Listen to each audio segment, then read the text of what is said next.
walkabout here on the farm, and this right here behind me is one of the oldest cacao plants, or that is the plant we get chocolate from, that I have growing here on the farm.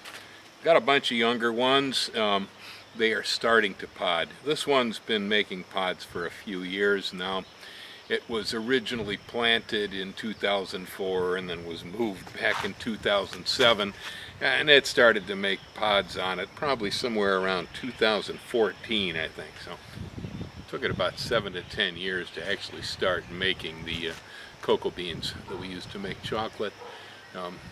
There are guys further down the mountain over here in Hilo and north of Hilo that do really well with this stuff. Tom Sharkey, north of Hilo, he's just big time with chocolate. He's got some real nice cacao over there.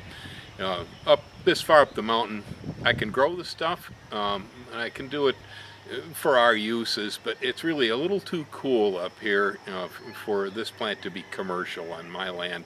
Coffee does much better here, so does pineapples, but the plant grows nevertheless.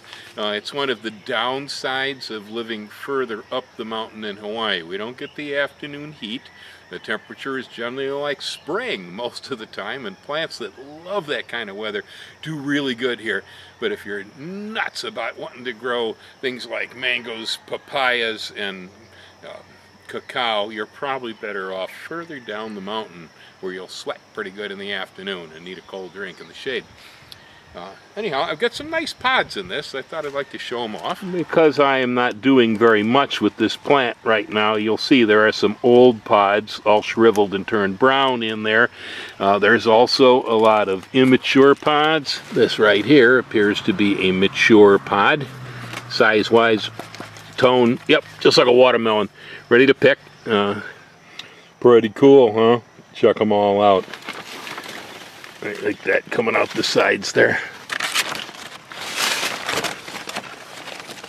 You got a pretty good crop. This is the best yet. The best yet. Should be ready sometime later on this summer into fall.